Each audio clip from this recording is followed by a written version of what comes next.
तो hello guys, welcome to back our YouTube channel. तो आज फिर आप देख रहे हो हैक विद कुणाल। तो आज मैं आपके साथ शेयर करने वाला हूँ अपनी करियर में मेरे साथ जो भी हुआ, मैं अपनी साइबर सिक्योरिटी को कैसे मैंने स्टार्ट किया और कैसे मैंने साइबर सिक्योरिटी में क्या, जब मैंने स्टार्ट किया तो साइबर सिक्योरिटी क्या मेरे पास कोई सिखाने वाला था या मुझे कोई गाइड करने वाला था, कैसे फिर मुझे साइबर सिक्योरिटी में इंटरेस्ट आया और क्यों मैंने साइबर सिक्योरिटी को एज ए करियर चूज़ किया। तो देखो, मैं बता देना चाहूँगा कि देखिए, हर किसी की स्टोरी अलग होती है। आप मेरी स्टोरी को बिल्कुल भी एज ए पर्सनली मत लेना, क्योंकि क्या पता मेरा फैमिली बैकग्राउंड क्या है, आपका फैमिली बैकग्राउंड क्या है, तो सबकी स्टोरी अलग अलग होती है। मैं ये नहीं बोलना चाहूँगा कि आपको भी यही रोड मैप फॉलो करना चाहिए या आपको जो मैं बोल रहा हूँ वही करना चाहिए। आप देखिए, मैं सिर्फ अपनी स्टोरी शेयर करने वाला हूँ। मैं ये कोई ऐसा टॉपिक नहीं है कि मैं टॉपिक के बारे में पढ़ाऊँगा, सिर्फ मैं इसमें बताऊँगा कि साइबर सिक्योरिटी मैंने क्यों स्टार्ट की और मुझे कहाँ से इंटरेस्ट आया साइबर सिक्योरिटी का। तो मैं ये सब चीज़ें इस वीडियो में बात करने वाला हूँ। तो चलिए चलते हैं हम अपने टॉपिक के ऊपर।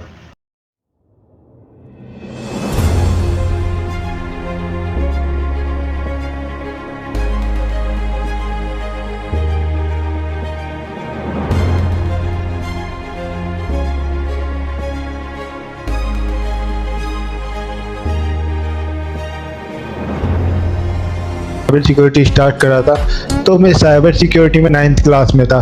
9th क्लास में मैं जब था तो मैंने ना, मतलब फैमिली को कुछ प्राउड फील कराने के लिए, तो मैंने थोड़ा सा, मतलब मैं वो करता था डिजिटल मार्केटिंग। जैसे कि आप जानते हो, मैं सॉफ्टवेयर वगैरह बेचता था। मतलब मैं जाता था, एक ऑफिस था हमारे पास, वहाँ पे मैं सामने रहता हूँ, तो वहाँ पे हमारे पास एक ऑफिस था और जहाँ पे मैं जाके अपने सॉफ्टवेयर के बारे में, हमारा सॉफ्टवेयर था किसके बारे में, आप वहाँ पे जैसे स्कूल मैनेजमेंट सॉफ्टवेयर होता है, इस टाइप से हमारे पास कुछ सॉफ्टवेयर था, तो हम उसे बेचते थे। तो ऐसे ही मतलब हमारी पूरी टीम थी जहाँ पे ये लोग सॉफ्टवेयर बेचते थे। मैं किसी के अंडर काम करता था शुरू में। तो वहाँ पे 4-5 लड़के आते थे, वे वहाँ पे पूरा दिन कंप्यूटर में कोडिंग करते रहते थे। तो ऐसे जब मैं उन्हें धीरे धीरे देखता रहा तो वहाँ पे वो लोग कोडिंग करते रहते थे और उन्होंने वो कोई सॉफ्टवेयर या कोई वेबसाइट पे काम कर रहे थे वो लोग। तो मुझे भी ऐसे इंटरेस्ट आया, वो कर क्या रहे हैं भाई, मेरे दिमाग में खुजली हुई कि वो कर क्या रहे हैं। ऐसे वहाँ पे कोडिंग ऐसे कीड़े मकोड़े से चल रहे थे। तब मुझे समझ में नहीं आता था कि क्या होती है कोडिंग, क्या नहीं, कैसे सॉफ्टवेयर बनते हैं। तो इन सब चीज़ों के बारे में मैंने इंटरेस्ट लेने के लिए उनसे पूछ लिया कि भाई तुम ये क्या कर रहे हो, मतलब ये क्या है कोडिंग जो भी है। तो मैंने उनसे पूछा कि भाई क्या है ये, तो बोलने लगे ये कोडिंग है, तेरी औकात से बाहर है। तो उन्होंने डायरेक्ट ऐसे बोला कि फिर मैंने, मतलब वो मुझे ईगो हर्ट हो गया भाई। तो मेरे ईगो हर्ट होने के बाद मैंने उससे पूछा, भाई बता दो, मतलब ये थोड़ी, तो मैं भी सीख ही लूँगा कभी ना कभी। तो मैंने उससे ऐसे बोला कि बोलने लगा तेरी औकात से बाहर है, तू उसे कभी नहीं सीख पाएगा। तो उन तीनों का कुछ ऐसा जवाब रहा था। तो थैंक यू जो तुमने मुझे ऐसा जवाब दिया, मेरा ईगो हर्ट हुआ। तो आज मैं उनका धन्यवाद करना चाहूँगा। तो जब उन्होंने मुझे ऐसा बोला तो मैं घर पे आया। घर पे आने के बाद मैंने थोड़ा बहुत सोचा कि उन लोगों ने मुझे ऐसा क्यों बोला, क्या मैं इसके काबिल नहीं हूँ सीखने के लिए, या फिर ये जो भी साइबर सिक्योरिटी है, ये कोडिंग है, इतना बड़ा है जो मुझसे होगा नहीं, या इतना हार्ड है जो इसे मैं कर नहीं सकता। तो ऐसे ही मैंने थोड़ा सा, मतलब उस दिन आके थोड़ा सर्च करा कि कोडिंग होती क्या है, सॉफ्टवेयर कैसे बनते हैं। तो ऐसे मैंने धीरे धीरे रिसर्च की और मुझे पता चला कि कोडिंग में अलग अलग लैंग्वेज होती हैं। तो ऐसे ही मैंने धीरे धीरे HTML सीखी। पहले HTML में मैंने कुछ कोड लिखे, मैंने फॉर्म्स बनाया। मेरा फर्स्ट जो मैंने बनाया था HTML से, सिर्फ मुझे HTML आती थी, तो मैंने उससे फॉर्म बनाया। फॉर्म मैंने धीरे धीरे बनाए। उसके बाद मैंने उसमें कुछ चेंजेस करने के लिए, एनिमेशन देने के लिए, कलर करने के लिए, तो उसमें मुझे थोड़ा इंटरेस्ट आया CSS के बारे में। तो उसके बाद मैंने CSS सीखी। धीरे धीरे ऐसे मैंने प्रोग्रामिंग लैंग्वेजेस सीखी। मैंने कौन सी प्रोग्रामिंग लैंग्वेज सीखी, मैंने जावा सीखी, पाइथन सीखी, HTML और CSS, ये तीनों मैंने प्रोग्रामिंग लैंग्वेज सीखी। तो ऐसे ही फिर, मतलब जब मुझे समझ में आ गया तो मैं ऐसे करने लगा। तो ठीक है, तो फिर मुझे, मतलब एक ही सामने मैंने एक दिन फिर एक पिक्चर देखी। पिक्चर से मुझे थोड़ा बहुत साइबर सिक्योरिटी के बारे में पता चला कि साइबर सिक्योरिटी क्या है। तो एक पिक्चर है हु एम आई के नाम से। तो आप जैसे वहाँ पे उस पिक्चर को देखना, आप भी थोड़ा सा मोटिवेट उससे ज़रूर हो पाओगे। तो मैंने उसके बारे में पढ़ा, देखा वो मूवी। तो उसमें पता चला कि किसी का बैंक अकाउंट हैक हो रहा है, कुछ भी हो रहा है, डार्क वेब। तो मुझे इनके बारे में पता चला कि डार्क वेब होता क्या है, ये इसको कौन कौन एक्सेस कर सकता है, क्यों लोग इसे यूज़ करते हैं, क्यों इसे नॉर्मल पीपल यूज़ नहीं कर सकते। तो मुझे थोड़ा इंटरेस्ट आया कि डार्क वेब पे होता है, तो मुझे पता चला। फिर मैंने और थोड़ा सा मुझे इंटरेस्ट आया कि डार्क वेब पे ऐसी क्या चीज़ें होती है जो हम नॉर्मल आदमी उनको एक्सेस नहीं कर सकते। तो ऐसे मैंने उसको फिर मेरे यूट्यूब से सीखने का बहुत इंटरेस्ट था, तो मैंने ऐसे यूट्यूब से सर्च करने के लिए, मैंने सीखने के लिए तो मैंने यूट्यूब चूज़ करा। तो मुझे समझ में आया कि डार्क वेब हमारा एक वो हिस्सा है जहाँ पे आपके बैंक के डेटाबेस होते हैं, इनकी पर्सनल इंफॉर्मेशन सेव्स रहती है। जो भी आपकी वेबसाइट होती हैं इनका, अगर आपको कुछ भी खरीदना है, बेचना, डार्क वेब पे इलीगल एक्टिविटीज़ होती हैं। तो मुझे इसके बारे में ये पता चला कि डार्क वेब पर हमारी इलीगल एक्टिविटीज़ होती हैं, और जो हमारी मिलिट्रीज होती हैं, एक मतलब ये आपस में कम्युनिकेशन करने के लिए जो डार्क वेब होता है हमारा, वो इंक्रिप्शन फॉलो करता है। पहले मुझे इन चीज़ों के बारे में नहीं पता था, ताकि आपकी चैट को कोई तीसरा बंदा ना पढ़ सके। तो ऐसे ही फिर मुझे पता चला कि डार्क वेब पे ये होता है, वहाँ पे हैकर्स आते हैं। तो फिर इसके बाद मुझे पता चला हैकर नाम मेरे आया। तो हैकर क्या होते हैं, तो फिर मैंने हैकर्स के बारे में समझा। तो ऐसे मैंने देखा हैकर्स, तो एक बार मैंने सीखा थोड़ा सा बहुत। फिर मैंने जो शुरू में स्टार्ट किया था, जब मैंने साइबर सिक्योरिटी सीखना, तो मेरे पास ना तो कोई लैपटॉप था, ना मेरे पास कोई अच्छा फ़ोन, मेरे पास सिस्टर का फ़ोन था। तो मैंने उससे धीरे धीरे स्टार्ट किया सीखना कि साइबर सिक्योरिटी क्या होती है। तो मुझे पता चला हैकिंग के बारे में। हैकिंग में मुझे थोड़ा बहुत इंटरेस्ट आया, तो हैकिंग में मैंने पढ़ा थोड़ा बहुत पहले। उसमें मुझे देखे IP प्रोटोकॉल, उसमें मेरे पास फर्स्ट वीडियो क्या आई थी, उसमें 3 टाइप्स ऑफ हैकर होते हैं। इस टाइप्स की मेरे पास कुछ वीडियो आई कि grey hat hacker, black hat hacker, white hat hacker. तो मेरे दिमाग, मैंने उनको जानना चाहा कि ग्रे क्या होता है, ब्लैक हैट हैकर क्या होता है, वाइट हैट हैकर क्या होता है। तो इन सब चीज़ों के बारे में मैंने जानने की कोशिश की। जैसे मैंने धीरे धीरे इनके बारे में पढ़ा, तो मुझे पता चला कि इनके भी अलग अलग टाइप्स होते हैं। तो मुझे ऐसे इंटरेस्ट आया। फिर मैंने एक प्रॉपर इसमें चीज़ें फाइंड करी कि मुझे, अब मैं ऐसे तो सीख नहीं सकता कि कुछ भी सीखता जाऊँ, तो मुझे ज़्यादा टाइम लगेगा साइबर सिक्योरिटी को सीखने में, एक हैकर बनने में। तो ऐसे मैंने फिर सर्च किया, एक रोड मैप फॉलो किया। उसमें रोड मैप मुझे दिखा कि आप ये करो, ये करो। उसमें मुझे रोड मैप में क्या कि आप पहले नेटवर्किंग करो। नेटवर्किंग भी मुझे ज़्यादा कुछ नहीं पता था। मैंने शुरू में क्या पढ़ लिया, IP क्या होता है, DNS क्या होता है, VPNs क्या होते हैं, HTTPS क्या होता है, HTTP क्या होता है, ये सब चीज़ें मैंने पढ़ी। HTTP, TCP, IP protocol, OSI model, ये मैंने थोड़ा बहुत पढ़ के ये सोचा कि हाँ मुझे हैकिंग आ गई है। जब मुझे थोड़ा बहुत लिनक्स का पता चला, उसके बाद फिर मैंने कमांड्स रन करना स्टार्ट किया लाइनक्स पर। फिर लाइनक्स में जैसे मैंने कमांड रन करना स्टार्ट किया, तो फिर मुझे इंटरेस्ट आया थोड़ा सा, मतलब उसके बारे में पता चला बैश स्क्रिप्टिंग, कि लाइनक्स में हम ऑटोमेशन हैकिंग भी कर सकते हैं। तो मुझे लगा, फिर मैंने क्या किया, एक दिन मैंने एक फिशिंग पेज बनाया। जेटफिशर आप टूल जानते होंगे। तो मैंने एक फिशिंग पेज बनाया, मैंने अपने दोस्त की ID हैक करने की सोची। तो उससे मैंने फिशिंग पेज बना के अपने दोस्त को एक भेजा लिंक कि देख ये एक वेबसाइट है जहाँ पे तेरा फोटो अपलोड है, और यहाँ पे जाके देख स्कूल वालों ने तेरे अपने वेबसाइट पे फ़ोटो अपलोड किया है। तो उससे क्या हुआ, जो मैंने पेज भेजा था वो था गूगल वाला, वहाँ पे अपनी जीमेल डालेगा और पासवर्ड डालेगा। तो उससे क्या हुआ, जैसे उसने अपना ईमेल ID और पासवर्ड डाला उसमें, तो वो डायरेक्टली मेरे पास आ गया। तो मैंने तो बोला कि तेरा यूजर नंबर पासवर्ड ये है। तो बोलने लगा हाँ, तुझे कैसे पता चला? कि भाई, मैंने मुझसे बोला कि तेरा भाई भी हैकर है। तो मैंने सोचा कि ये हैकिंग, ये तो इजी सी बात है, ये क्या ही हैकिंग होगी, इतनी नॉर्मल सी चीज़ें हैं, तो इसे तो कोई भी कर लेगा। तो मुझे ये पता चला कि फिर मैंने इसको धीरे धीरे, मतलब फर्स्ट ईयर मेरा ऐसे ही चला गया इन चीज़ों में सीखने में, ऐसे ही नॉर्मली फिशिंग विशिंग मिशिंग ये सारी चीज़ें। तो जैसे ही मैं इनके बारे में पढ़ा, फिर तो ये थोड़ी सी एडवांस होती चली गई। फिर मुझे पता चला लाइनक्स में बैश स्क्रिप्टिंग क्या होती है। फिर मैंने बैश स्क्रिप्टिंग के बारे में पढ़ा थोड़ा सा ऑटोमेशन करने के लिए। और फिर धीरे धीरे मुझे ऐसे पता चला कि हमारे पास डोकर होते हैं और मालवेयर्स वगैरह होते हैं, और वायरस क्या होता है, चैटबॉट क्या होता है, कीलॉगर्स क्या होते हैं। तो मुझे धीरे धीरे इन सब चीज़ों के बारे में पता, तो मुझे और इंटरेस्ट आने लगा। तो ऐसे इंटरेस्ट आने लगा कमांड चलानी है कि हाँ मैं लाइनक्स पर कमांड चलाऊंगा तो हाँ भाई यही हैकिंग होती है। तो मुझे इसके बारे में पता चला, फिर मैंने और ज़्यादा जानने की कोशिश की। तो 9th क्लास के बाद जब मैंने, अब मेरे 9th क्लास में एग्ज़ाम आ रहे थे, तो एग्ज़ाम के दौरान मैंने सिर्फ भाई एग्ज़ाम किए नहीं, मैंने एग्ज़ाम मेरे 10th के एग्ज़ाम में भाई मेरे ज़्यादा कुछ नंबर नहीं आए थे, मैंने पढ़ा भी नहीं।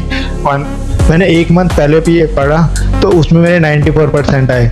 10th में जब मैं पढ़ने लगा तो मैंने 10th में यूट्यूब चैनल स्टार्ट करने की ट्राई की थी, तो मैंने किया, उस पर 2-3 महीने काम किया, फिर वो चला नहीं तो मैंने उसको क्लोज़ कर दिया था। तो ऐसे ही जब मैंने उसको किया, क्योंकि मेरे बोर्ड के एग्ज़ाम आ गए थे 10th के, तो 10th फिर भी मेरा इतना फोकस 10th के बोर्ड पे, 10th के जो मेरे बोर्ड के एग्ज़ाम थे उन पर नहीं था। 10th के बोर्ड के एग्ज़ाम में भी मैं साइबर सिक्योरिटी पढ़ रहा था भाई। 1 मंथ मेरे घर वाले बोल रहे थे कि लैपटॉप के सामने क्या करता रहता है पूरा दिन। ये मेरे घर वाले मुझे बोलते रहते हैं कि कुछ कर ले, पढ़ ले, जीवन में कुछ बन जा। हमारे सामने, घर के सामने एक लड़का रहता था भाई, वो दिन रात पढ़ता था। मतलब अच्छी बात है भाई पढ़ना दिन रात। तो सब देखिए, मैं अपनी फैमिली को एक नोटिस देना चाहूँगा, देखिए सबकी सोच अलग अलग होती है। हर आप किसी को ये नहीं बोल सकते कि आपको ये चूज़ करना है, क्योंकि अगर आप किसी को भी बिना इंटरेस्ट के किसी भी दूसरे फील्ड में बढ़ाओगे या किसी भी दूसरे फील्ड के लिए अप्रोच करोगे कि आप इस फील्ड में चले जाओ, तो देखिए वो बंदा उसमें इंटरेस्टेड नहीं होता है। बिना इंटरेस्ट के अगर वो काम कर रहा है तो उसमें सीख भी नहीं पाता है। तो मेरी फैमिली बोलती थी देख वो पढ़ रहा है रात रात दिन भर, वो कितनी अच्छी जॉब करेगा। तो मेरे माइंड में एक ही बात घूमती थी, हैकिंग करनी है, हैकिंग करनी है। जब मैं 10th क्लास में था भाई, मैंने रात को 3-3 बजे तक, 3 बजे मेरे पास एक फ़ोन था, सैमसंग का था, सैमसंग M12, और उसमें मैंने VI का सिम ले रखा था। उसमें क्या करता था भाई, मैं सुबह उठता था 3 बजे उठने के बाद, क्योंकि 3 बजे के बाद VI का सिम था, उसके बाद उसमें नेट फ्री आता है, क्योंकि मेरे पास फैमिली में कोई अच्छा मतलब फ़ोन नहीं था 5G वगैरह, तो इसमें मेरे पास कोई अच्छा फ़ोन नहीं था। तो ऐसे ही मैंने 3 बजे उठ के मैं पढ़ा करता था भाई साइबर सिक्योरिटी के बारे में। मैं 6 बजे तक पढ़ता था, उसके बाद मैं सो जाता था। मेरी फैमिली वाले बोलते हैं कि इतनी लेट क्यों उठता है, जल्दी सो जाता है फिर भी इतनी लेट उठता है। तो फैमिली को इसके बारे में ज़्यादा कुछ पता नहीं चला। एक दिन घर वालों ने देख भी लिया कि क्या कर रहा है, मैं वैसे लैपटॉप चला रहा हूँ, मैंने बोल दिया तो ठीक है बोलने लगे। ऐसे ही भाई मैं ऐसे ही पढ़ता रहा। फिर मेरे आगे 12th के एग्ज़ाम। 12th के एग्ज़ाम में मैंने भाई अपना एक कोर्स ले रखा था जो मैंने परचेज़ किया था, CEH के बारे में मैंने पढ़ा था। CEH, तो मैंने CEH करने के लिए एक, मतलब जिससे मैंने CEH किया था मैं आपको बता दूंगा भाई। मैं बोलना चाहूँगा उसने मुझे कुछ ज़्यादा सिखाया नहीं है, बट हाँ गुरु होता है। उसने देखिए नॉर्मल सी चीज़ें हमें सिखाई, जो नॉर्मल होती हैं वैसी चीज़ें सिखाई, पर एडवांस जो सिखानी चाहिए थी, जिस चीज़ की फीस उन लोगों ने ली, वो चीज़ें उसमें बिल्कुल भी नहीं सिखाई गई, जो चीज़ें हमें बोली गई थी। तो ऐसे ही मेरे 12th के एग्ज़ाम आए। 12th के एग्ज़ाम में मुझे पता चला कि भाई तेरे 12th के एग्ज़ाम भी, और 12th के एग्ज़ाम में मैंने साइंस साइड ले रखी थी, तो प्रेशर थोड़ा सा ज़्यादा था। तो मेरी फैमिली बोलने लगी तू फेल हो जाएगा हैकिंग के चक्कर में, साइबर सिक्योरिटी जो तू कर रहा है। तो मैंने बोला भाई जो होगा देखा जाएगा। एक बार को मैंने स्विच करने की भी ट्राई की कि अगर मैं साइबर मतलब हैकिंग को पूरा टाइम नहीं दे पा रहा हूँ, और मैंने एक बार आर्ट लेने की ट्राई की थी। 12th में मैंने आर्ट लेने की ट्राई की थी, क्योंकि मेरे पास 10th में साइंस थी, तो मैं 12th में उसको चेंज नहीं कर सकता था। अगर मैं 10th में फेल करके 10th में फेल हो जाऊं, फिर मैं उसको चेंज कर सकता था। तो मैंने फिर ठीक है मैं देखा जाएगा जो भी होगा, तो मैंने 12th में साइंस ही रखी, जो कि आज मेरा बहुत ही अच्छा लक था कि मैंने चेंज नहीं की। बहुत ही थैंक्स जो गुरुजी मुझे आपने चेंज नहीं करनी थी। तो उसमें मुझे पता चला कि मैंने अपना टाइम उसमें दिया साइबर सिक्योरिटी। फिर भी मैंने 12th में रहते भी मैंने अपना पूरा टाइम हैकिंग को दिया भाई। तो उसमें जब मेरे एग्ज़ाम आए 1 मंथ के, मेरे एग्ज़ाम आए तो मुझे 3 मंथ पहले पता चला कि हाँ एग्ज़ाम आने वाले हैं। उसके बाद भी मैंने सोचा कि हाँ चल पढ़ूंगा। उसमें से भाई देखो मैं मतलब 12 घंटे पढ़ता था, 12 घंटे में से मैं 10 घंटे अपनी हैकिंग को देता था, 2 घंटे 12th के एग्ज़ाम को, जो भी मेरे सिर के ऊपर से जाता था। मेरे कभी भी 10th मतलब 12th में या मेरी उसमें कभी भी मेरे फिजिक्स केमिस्ट्री बिल्कुल भी समझ में नहीं आई, जो कि मेरे सर के ऊपर से जाती थी। मेरे केमिस्ट्री में भाई पास होने के लायक नंबर आए, 23 नंबर केमिस्ट्री में थे और 23 नंबर मेरे फिजिक्स में थे, जो कि मेरी समझ से बाहर था। मेरा हिंदी, इंग्लिश, मैथ और रीजनिंग अच्छा था, तो इन चीज़ों में मेरे नंबर अच्छे आए थे। तो मुझे पता चला, मेरा दोस्त दिन रात पढ़ के भी, फिर मैंने एक ट्यूशन लगाने की ट्राई की फिजिक्स केमिस्ट्री का। तो मैम बोलने लगी कि तू 1 मंथ पहले जो शायद ये फिजिक्स केमिस्ट्री का ट्यूशन लगा रहा है, इसकी फीस बहुत हाई रहने वाली है। उसने मुझे बताया कि अगर तुम्हें 1 मंथ के अंदर ये कुछ चीज़ें कवर करनी है, मैं आपको पास होने लायक बना दूँगा। तो उसने बोला 3000 रुपये लगेंगे। तो मैंने बोल दिया कि 3000 रुपये दूँगा तो इससे अच्छा मैं कोई साइबर सिक्योरिटी का कोर्स कर लूँगा। तो भाई ऐसे ही मैंने उसमें क्या किया, मैंने 12th में मैंने उसमें अपना मतलब शॉर्ट जो वीडियो होती है वह शॉर्ट वीडियो देखना स्टार्ट किया। उसमें मुझसे मैंने टॉपिक्स भाई कुछ यूनिक ही दिमाग में था, साइबर सिक्योरिटी करते तो यूनिक तो रहना चाहिए। तो मैंने उसमें बहुत शॉर्ट देखने स्टार्ट किए। जो भी मेरे प्रीवियस ईयर्स के क्वेश्चन थे मैंने सब वे कवर कर दिए, जो भी प्रीवियस ईयर्स में आ रहे थे। तो मैंने सिर्फ मैंने वही रीड करे पढ़े और उनको रट लिया फिर से। तो वो अगर उनमें से कोई क्वेश्चन नहीं आएगा तो मैं इनको ज़रूर लेके आऊँ। तो ऐसे कैसे करते कुछ मेरे 12th में 55% मार्क्स आए भाई, जो कि मेरे लिए बहुत शर्म की बात थी, क्योंकि अगर मैं कुछ कर रहा हूँ मुझे उससे ज़्यादा मेरे 12th से ज़्यादा मेरी साइबर सिक्योरिटी हैकिंग में मुझे इंटरेस्ट था। तो मैंने सोचा कि जो भी करूँगा मैं हैकिंग में करूँगा। उसके बाद मैंने CH किया। CH करने के बाद मैं वहाँ पे कोटा राजस्थान में गया CH करने के लिए। मेरा CH कंप्लीट होने के बाद मैंने वहीं से BPT किया। BPT करने के बाद फिर मैंने 3 मंथ की इंटर्नशिप भी बिल्कुल वहीं से की कंप्लीट, जो कि मुझे इंटर्नशिप में पता चला कि हम कंपनी की रिपोर्ट कैसे बनाते हैं, ऑडिट कैसे करते हैं, और उसमें मुझे CH में टूल्स चलाने सिखाए गए कि कौन कौन से टूल्स हमें कंपनी में यूज़ करते हैं, कैसे रिपोर्ट बनाते हैं। तो इन सब चीज़ों के बारे में मुझे पता चला। तो ये पूरी मेरी जर्नी जो भी मुझे सर अभी तक पढ़ रहा हूँ और भी आगे पढ़ता रहूँगा। और भी आगे का मेरा प्लान है अच्छा, वो मैं आपको नेक्स्ट वीडियो में बताऊँगा अगर मेरा प्लान जानना है। तो ऐसे ही मैंने जब वहाँ से मैं कोटा राजस्थान से मैंने किया साइबर सिक्योरिटी अपना CH कंप्लीट करने के बाद मैंने वहाँ पे 3 मंथ की इंटर्नशिप ली थी, जहाँ पे मैंने एक बार मोबाइल एप्लीकेशन टेस्टिंग की थी और सॉफ्टवेयर टेस्टिंग की थी मैंने। फिर मैंने एक बार API टेस्टिंग की थी। तो उसके बाद मैंने वहाँ 3 मंथ की इंटर्नशिप ली। फिर मुझे उसके बाद फिर इंटर्नशिप मिली थी विप्रो, जो कि मेरे एक कज़न है, मतलब मेरे रेफरेंस में है। तो उन्होंने मुझे वो इंटर्नशिप के बारे में बताया था और फिर उन्होंने मेरी वहाँ पे इंटर्नशिप लगवाई थी। तो जब मैं वहाँ पे 3 मंथ इंटर्नशिप करने के बाद मैंने 6 मंथ इंटर्नशिप की विप्रो में। तो विप्रो में इंटर्नशिप करने के बाद मुझे पता चला कि हाँ वहाँ पे बड़े बड़े बंदे आते थे भाई, जबकि मैं इतना छोटा था। मैंने 12th ही पास कर दी थी। 12th करने के बाद मैं सीधा भाई CH करने के लिए चला गया, एक भी दिन बीच में गैप नहीं छोड़ा था। तो जैसे मैं वो करने चला गया उसके बाद मैंने वहाँ पे करी और मैंने विप्रो में 6 मंथ इंटर्नशिप की। इंटर्नशिप करने के बाद मुझे वहाँ पे बोला भी गया कि आप यहाँ पे जॉब कर सकते हो पर मंथली। मैंने नहीं किया, मैंने सोचा कि और ज़्यादा सीखना है साइबर सिक्योरिटी। फिर मैंने प्लान किया अपना OSCP के लिए कि मुझे OSCP निकालना है, OSCP कैसे भी कैसे करके करना है मुझे OSCP, क्योंकि मुझे साइबर सिक्योरिटी में कोई मेरा ये गोल नहीं है कि हाँ मुझे कोई अच्छा पैकेज या जॉब करनी है। मेरा सिर्फ एक ही गोल बताया था कि कोई हैकिंग कि हाँ तुझे बड़े से बड़ा हैकर बनना है, जो सामने कुछ भी चीज़ रखे तो उसे बिना टच किए हैक करना है। मेरा गोल सिर्फ ये था, ना कि मुझे कोई अच्छा साइबर सिक्योरिटी पैकेज। देखो मेरा मोटिव ये था, आपका मोटिव कोई अच्छा पैकेज लेना होगा या फिर किसी बड़ी कंपनी में जॉब करनी होगी, तो मेरा ऐसा कोई गोल नहीं है। ठीक है, आज भी मैं बोलता हूँ और पहले भी बोलता था, मेरा ऐसा कोई गोल नहीं है कि मेरे पे एक बड़ी कंपनी में जॉब लगे और मेरा वहाँ पे अच्छा पैकेज हो। मैं कभी ऐसे नहीं सोचता हूँ अभी। तो मेरा अभी भी गोल है कि मैं भी OSCP के लिए एप्लीकेशन कर रहा हूँ और आगे भी करूँगा। OSCP के बाद मेरा आगे प्लान है, जैसे ही मैं OSCP के साथ अपना यूट्यूब चैनल स्टार्ट कर रहा हूँ अभी। तो जैसे मेरा ये कंप्लीट हो जाएगा OSCP मैं निकाल लूँगा, हो आपके द्वारा ये तो मैं OSCP ज़रूर निकाल लूँगा। तो वैसे मैं ये निकालूँगा और मेरा यूट्यूब चैनल भी अच्छा ग्रो करने लगेगा। तो यूट्यूब चैनल जैसे मेरा अच्छा ग्रो करेगा तो उसके बाद मैंने सोचा है कि मैं अपनी एक अकेडमी स्टार्ट करूँगा, जहाँ पे मैं साइबर सिक्योरिटी बच्चों को पढ़ाऊँगा। साइबर सिक्योरिटी क्या होती है, क्योंकि हमारे इंडिया में ज़्यादातर पीपल्स को पता ही नहीं कि हैकिंग क्या होती है, साइबर सिक्योरिटी क्या होती है, टेक्निकल फील्ड क्या होता है।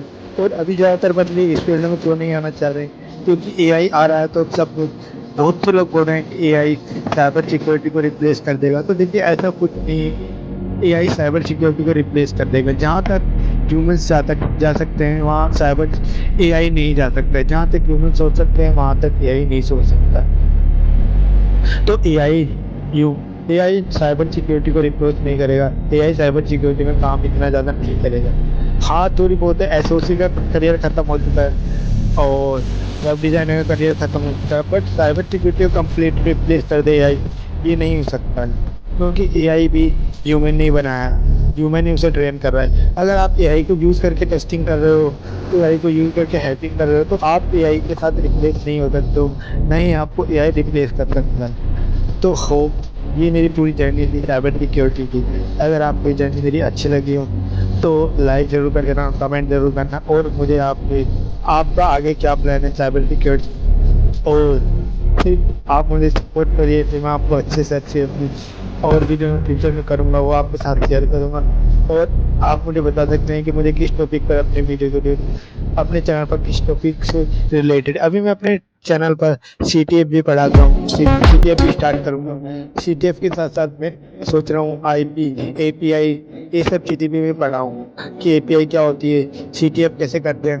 तो सीटीएफ अगर आप हैकिंग में हो तो सीटीएफ जरूर से करना, क्योंकि हैकिंग में अगर आप ओएससीपी की प्रिपरेशन कर रहे हो तो उसमें सीटीएफ भी बहुत ज़्यादा, उसमें सामने रखा सिस्टम के बारे में आपको कुछ नहीं पता होता है। अगर आपने सीटीएफ नहीं किए हैं तो आप ओएससीपी निकाल ही नहीं सकते।